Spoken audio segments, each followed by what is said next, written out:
তখন তারা ছুটতে শুরু করলেন এক হাসপাতাল থেকে আরেক হাসপাতাল। অবশেষে চিকিৎসকরা জানান এই রোগের একমাত্র চিকিৎসা লিভার ট্রান্সপ্লান্ট। আর দেরি করলে আর কিছুই করার থাকবে না। এখানেই শুরু হয় সবচেয়ে কঠিন বাস্তবতা। এই অপারেশনের জন্য প্রয়োজন প্রায় 17 লক্ষ টাকা, যা একজন অত্যন্ত দরিদ্র পরিবারের পক্ষে জোগাড় করা প্রায় অসম্ভব। তার বাবা মা যতটা সাধ্য চেষ্টা করেছেন, নিজের সব সঞ্চয় শেষ করেছেন, গহনা বিক্রি করেছেন, বহু সংবাদ মাধ্যমের কাছেও গিয়েছেন, কিন্তু তাতে খুব একটা সাড়া মেলেনি। এই অঙ্কটা এখন তাদের কাছে শুধু একটা সংখ্যা নয়, এটা তাদের সন্তানের জীবন আর মৃত্যুর মাঝের দূরত্ব। শ্লোকের পরিবার ইতিমধ্যেই সবকিছু দিয়ে দিয়েছে।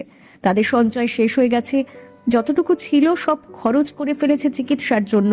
গয়না বিক্রি করেছে, আত্মীয় স্বজনের কাছে হাত পেতেছে, বিভিন্ন সংস্থা ও মানুষের কাছে সাহায্যের আবেদন জানিয়েছে, কিন্তু এখনো সেই প্রয়োজনীয় টাকার বড় অংশ জোগাড় হয়নি। ডাক্তাররা স্পষ্ট জানিয়ে দিয়েছেন, আগামী 3 মাসের মধ্যে অপারেশন না হলে শ্লোককে আর বাঁচানো সম্ভব হবে না। এই কথাটা শুধু একটা মেডিকেল রিপোর্ট নয়, এটা একটা পরিবারের সবচেয়ে বড় দুঃস্বপ্ন। এই মুহূর্তে সময় খুব কম, প্রতিটা দিন, প্রতিটা ঘন্টা খুব গুরুত্বপূর্ণ, আর প্রতিটা দেরি শ্লোককে আরো ঝুঁকির দিকে ঠেলে দিচ্ছে। এই কঠিন সময় বঙ্গবাণী চ্যানেলের পক্ষ থেকে আমরা আপনাদের সামনে দাঁড়িয়েছি, একটা ভিডিও নয়, একটা বাস্তব জীবন বাঁচানোর আবেদন নিয়ে। ভিডিওতে আপনারা দেখতে পাচ্ছেন ILBS এবং মণিপাল হসপিটালের রিপোর্ট, যাই রোগের সত্যতা এবং চিকিৎসার প্রয়োজনীয়তা প্রমাণ করে। আপনার 10 টাকা, 50 টাকা বা 100 টাকা হয়তো আপনার কাছে খুব ছোট অঙ্ক, কিন্তু এই ছোট্ট সাহায্যটাই শ্লোকের কাছে নতুন জীবন। হাজার মানুষের ছোট ছোট সাহায্য একসাথে মিললেই একটা বড় অঙ্ক তৈরি হয়, আর সেই অঙ্কটাই বাঁচাতে পারে একটা জীবন। এই ভিডিওর কমেন্ট বক্সে দেওয়া QR কোড স্ক্যান করুন অথবা UPI ID support/sloke@yes ব্যাংকে সাহায্য পাঠান। আপনার সামর্থ্য অনুযায়ী যতটুকু পারেন সাহায্য করুন।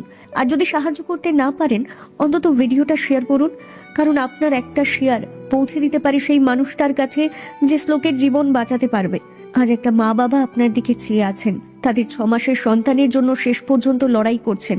তাদের চোখে একটাই আশা, কেউ একজন এগিয়ে আসবে, কেউ একজন তাদের সন্তানের জীবন বাঁচাতে সাহায্য করবে। প্রচুর কথা খরচা করে আমরা শেষ করে দিয়েছি, আমরা পারছি না। আপনারা যে সবাই মিলে যে সহযোগিতা করতেন, তাহলে আমাদের খুব হেল্প হতো। আমাদের আপনাদের কাছে হাত জোর করে অনুরোধ করে বলছি, মানবতা আজ একটা পরীক্ষার সামনে দাঁড়িয়ে। আপনি কি পাশে দাঁড়াবেন? আপনিও হয়তো একজন মানুষের জীবনে আলো ফিরিয়ে আনতে পারেন। ভিডিওটা শেয়ার করুন, সাহায্য করুন, আর একটা নিষ্পাপ প্রাণকে ফিরিয়ে আনুন যন্ত্রণার অন্ধকার থেকে আলোয়। জীবন প্রতিদিন আমাদের কিছু না কিছু দেয়, আজ একটা জীবন আপনার কাছ থেকে একটু সাহায্য চাইছে।